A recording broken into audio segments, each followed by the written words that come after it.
बहुत समय पहले की बात है। एक शहर में दो भाइयों का परिवार रहता था। उन परिवार में उनकी पत्नियां भी रहती थीं। दोनों भाई बड़े ही प्यार से रहते थे, एक दूसरे को समझते थे और अपना बिजनेस देखते थे। दोनों भाइयों में बहुत प्रेम था। उनकी पत्नियां भी काफ़ी सुशील और अच्छी थीं, मिलजुल कर रहती थीं। बड़े भाई का नाम अमित, छोटे भाई का नाम सुमित था। अमित की पत्नी गरिमा और सुमित की पत्नी सीमा थी। गरिमा स्वभाव से काफ़ी आलसी थी। उनका एक बेटा भी था। छोटे भाई को कोई संतान ना थी, इसलिए छोटा भाई और उसकी पत्नी ज़्यादा दुखी रहते थे। फिर भी उसकी पत्नी अपने जेठानी के बेटे को अपना सब कुछ मानकर उसको प्यार करती। जेठानी के बेटे का नाम मुन्ना था, जो कि पूरे घर की रौनक था। दोनों आपस में प्यार से रहती। उसकी चाची उसका पूरा ध्यान रखती, पर उसकी माँ को आलस आता था। वो अपने बच्चे का ध्यान नहीं रख पाती थी। सीमा ही मुन्ने का ध्यान रखती, उसको दूध पिलाती, लोरी सुनाती। मुन्ना रोता तो उसको चुप भी कराती। एक बार मुन्ना काफ़ी ज़ोर से रो रहा था, पर गरिमा को उसकी कोई परवाह नहीं थी। गरिमा सिर्फ अपने टीवी और फ़ोन में व्यस्त रहती, अपने दोस्तों के साथ पार्टी करती। उसको अपने बेटे का जरा भी ख्याल नहीं था। पर मुन्ना की चाची मुन्ना का माँ की तरह ख्याल रखती और मुन्ना को अपना बेटा समझकर पालती। यही सब देखकर अमित कहता है, सीमा तुम कितनी अच्छी हो। तुम्हें भगवान ने कोई संतान नहीं दी, फिर भी तुम मेरे बेटे का इतना ध्यान रखती हो। तुम एक बहुत अच्छी चाची हो और उसकी बहुत अच्छी माँ हो। तुम बहुत सुखी रहोगी सीमा। माँ कहती है, भैया वो मेरा भी बेटा है, मैं उसकी चाची हूँ।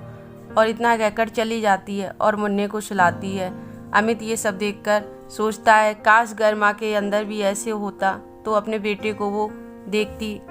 अमित गरिमा के पास आकर गरिमा को बहुत चिल्लाता है, तुम कैसी माँ हो, तुम अपने बेटे का ध्यान नहीं रख सकती हो। मुन्ना रोता है।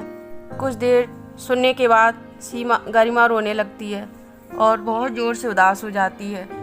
तभी उसकी देवरानी सीमा आती है, कहती है, दीदी आप उदास मत हो, मुन्ना मेरा भी बेटा है, मैं उसका अच्छे से ध्यान रख लूँगी और आप उदास मत होइए। इतना कहकर वो अपनी जेठानी को चुप कराती है। फिर से दोनों बहनें साथ में रहने लगती हैं और उसकी जेठानी भी चुप हो जाती है। एक बार की बात है, सीमा बोली, दीदी ज़रा मुन्ने का ध्यान रखना, मैं नहाने जाती हूँ। इतना कहकर सीमा नहाने चली जाती है और गरिमा मुन्ने का ध्यान ना रखती है, अपने फ़ोन में व्यस्त हो जाती है और कुछ देर बाद वो सो जाती है। मुन्ना बहुत रोता है, लेकिन उसको कोई परवाह नहीं, वो सोती रहती है। मुन्ना बोर होता है तो वो चलते चलते सड़क पर आ जाता है। सड़क के किनारे आकर वो खेलने लगता है। तभी बाहर सीमा आती है और वो देखती है मुन्ने को गाड़ी आ रही है, तो वो मुन्ने को बचाने के चक्कर में खुद गिर जाती और उसका एक्सीडेंट हो जाता है। वो मर जाती है। शोर सुनकर उसके परिवार वाले भी बाहर आने लगते हैं। सीमा को ज़मीन में गिरा हुआ देखकर सारे रोने लगते हैं। उसका पति बहुत रोता है। सीमा मर चुकी थी और सभी उदास थे। सीमा ने मुन्ने के लिए अपनी जान भी गंवा दी थी।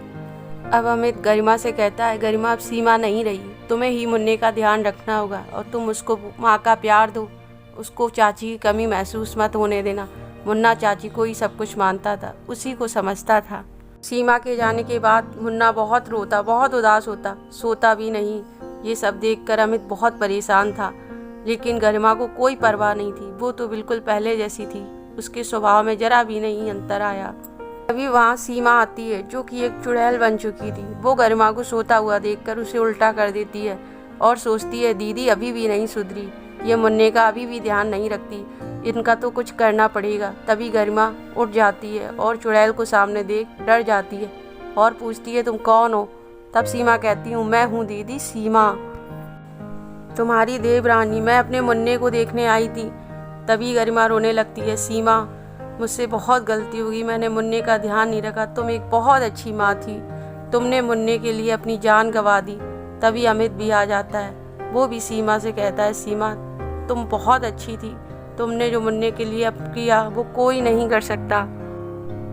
तभी सीमा कहती है, भैया मैं अपने मुन्ने से मिलने आई हूँ, मैं अपने मुन्ने को देखने आई हूँ, मैं अपने मुन्ने के साथ हमेशा रहूँगी। अब जब भी कहीं मुन्ना जाता, सीमा उसके पीछे रहती। धीरे धीरे मुन्ना भी बड़ा हो चुका था, पर सीमा मुन्ने का पहले जैसा ही ध्यान रखती और उसकी चुड़ैल चाची बनकर उसके जीवन को संवार देती, के बारे में सभी को बताता। और इस तरह हमारी कहानी का अंत हो जाता है। Please subscribe my channel. Ding ding dong, that's right, Mangina. Meow.